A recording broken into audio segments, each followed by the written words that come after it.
আমরা দেখেছি যে স্বৈরাচার কিভাবে প্রত্যেকটি প্রতিষ্ঠানকে, রাষ্ট্রের প্রত্যেকটি কাঠামো বা প্রতিষ্ঠানকে ধ্বংস করে।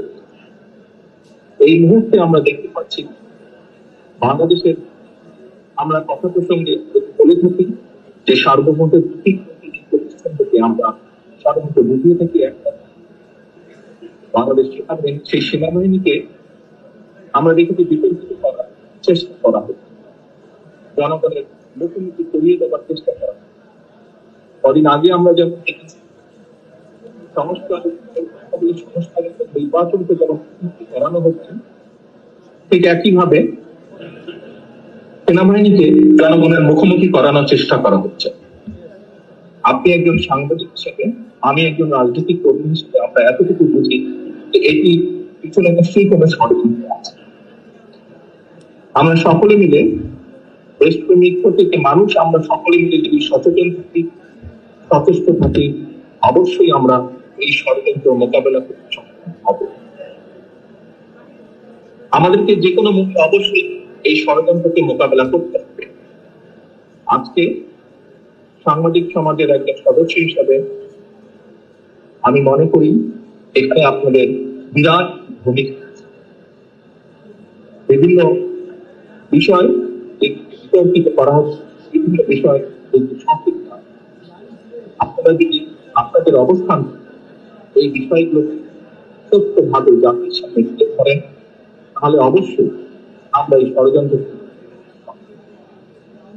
আজকে এই অনুষ্ঠান মাধ্যমে আমি আমার দলের অবস্থান থেকে, আমার দলের পক্ষ আপনাদের কাছে আন্তরিকভাবে আহ্বান এবং অনুরোধ করে আসুন, এই প্রত্যাশা 1971 সালে মুক্তিযোদ্ধা তাদের জীবন উৎসর্গ একটি স্বাধীন পরবর্তীতে বাংলাদেশের মানুষের গণতান্ত্রিক অধিকার সমুন্নত রাখার জন্য বিভিন্ন সময় রাজনৈতিক কর্মী সহ, সাংবাদিক সহ বিভিন্ন পেশার মানুষ আত্মহত্যা দিয়েছে। তাদের আত্মত্যাগ যাতে বৃদ্ধি না যায়, পরবর্তীকালে গত 16-17 বছর রাজনৈতিক কর্মী সহ বিভিন্ন দলের, গণতান্ত্রিক রাজনৈতিক দলের কর্মী সহ বিভিন্ন শ্রেণী পেশার মানুষ, সাংবাদিকরাও রয়েছে, খুনের শিকার। তাদের আত্মত্যাগ যেন বৃদ্ধা। পরিশেষে জুলাই আগস্ট মাসে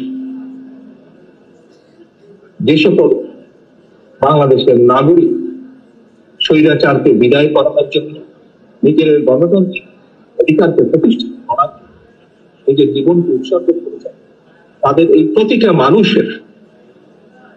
মানুষের এই উৎসর্গ যেন সার্থক, তার জন্য আমাদের সকলকে এক প্ল্যাটফর্মে এসে আমাদের সকলকে সচেতন থাকতে হবে। আমাদের সকলকে নিজ নিজ অবস্থায় যার যার ভূমিকা পালন করবে। প্রিয় সাংবাদিক ভাইরা, আমরা খুব সহজেই বুঝতে পারছি একটি মহল যারা অবশ্যই বিশ্বাস করে, তারা তাদের ষড়যন্ত্র যুক্ত আছে। আমরা একসাথে যদি কাজ করি, অবশ্যই এই ষড়যন্ত্রকে মোকাবেলা করতে সক্ষম।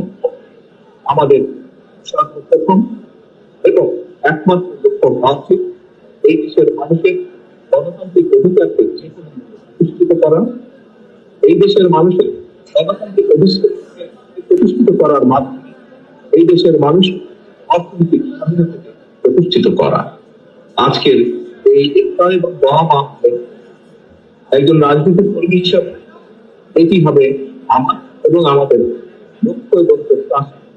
আমি দৃঢ়ভাবে বিশ্বাস করি একজন স্বাধীন সংবাদ কর্মী হিসাবে স্বাভাবিকভাবে আপনিও চাইবেন, আপনারা সকলে চাইবেন গণতান্ত্রিক একটি বাংলাদেশ। এটি আপনাদের প্রত্যাশা হবে।